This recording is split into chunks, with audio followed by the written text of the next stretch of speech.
the game, cause see the boxing voice. Welcome back, gang, for the first time and hopefully many more to come. Don't forget to subscribe to the YouTube channel and click on the notifications right here, this little bell, so you can get those emails every time we go. Zakin, aka Jack is the Truth. I'm here with the Boxing Voice with Eddie Hearn at the Edwards Moreno press conference. How are you, sir? I'm good. I like Boxing Voice. I like you interviewing me for Boxing Voice because you've got like the other geezer. What's his name? Nasty. He sort of just attacks me full time. You seem to be quite fair, quite a nice chap, actually. I appreciate you saying that. I feel like I see you every week now, Eddie. I was at the Cheeseman Garcia fight at the weekend. Every time I'm at a press conference with Matchroom, we seem to allude to the fact that we're looking for the next generation of pay-per-view stars.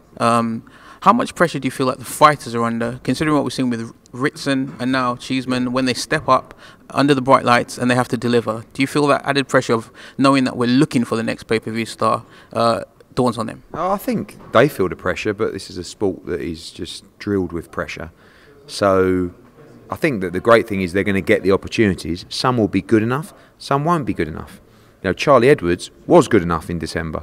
Lewis Ritson wasn't. Ted Cheeseman wasn't. We're going to see if Buatsi is good enough as well. So as with everything in life, there are levels, and every fighter is going to hit different levels in the sport.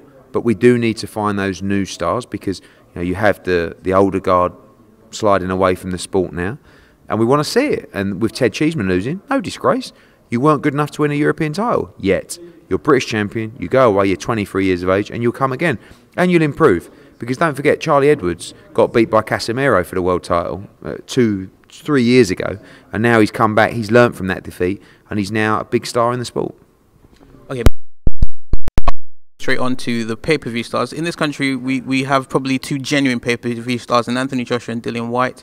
Do you feel that there's a school of thought that believe that Dillian Whyte probably didn't take the fight because he doesn't want to risk losing that status as a pay-per-view star by losing to Anthony Joshua when he can continue to build on what he has? Where do you sit with that school of thought? Yeah, I think there's an element of that. I mean, he's in a good place. I think he thinks that he can continue to build his value and his profile.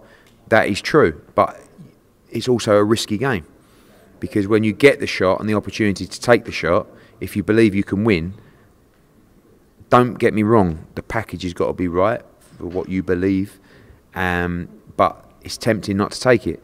Now he'll find himself in a fight on April 20 against Brazil or Ortiz or Povetkin for a lot less money, but very, very risky. But if he continues to win and he's clearly backing himself, his value in those big fights will continue to increase. The WBC have given extra time to Deontay Wilder and Tyson Fury for them to reach an agreement. Tyson Fury has gone dark on social media. There's a press release saying that he's no longer on social media. I'm a conspiracy theorist, and I feel that it's all leading up to the fact that they can't reach an agreement. If the time does elapse, what are your plans with regards to a purse bid? I disagree. I think they're about to reach an agreement, but I think that what's happened is they're probably quite close to a deal. They've both written to the WBC and say, could you give us some more time? As long as both parties do that, that's fine for a governing body to do that. They must be curious to go to purse bid because someone's going to bid crazy numbers. I mean, I'd bid crazy numbers. I'd probably lose, but it must be tempting. But no, I think, say Tyson's gone quiet, I think that's probably because they're quite close to an announcement. That's generally what happens, but I do believe that fight will get made. Okay, and finally, Anthony Joshua, when can we expect news with regards to what he intends to do? Everyone believes it's going to be Big Baby Miller next. When do you think we'll have an announcement on that? It could be this weekend or that sort of time. Most likely early next week. We have made an offer to Jarrell Miller.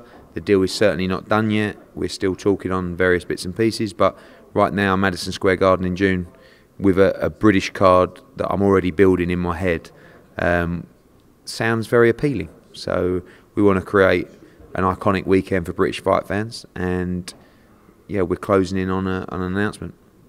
Well, Eddie, once again, I appreciate you talking to the Boxing Voice. Thanks to the Boxing Voice, especially my good friend Nesta.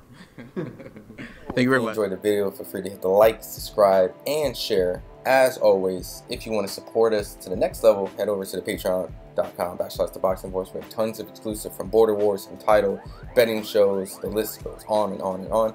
But in addition to that, if you guys have questions for fighters, trainers, and promoters, this is where you can submit them. We will run out, get these questions answered, and put it back on the show just for you guys. Appreciate it.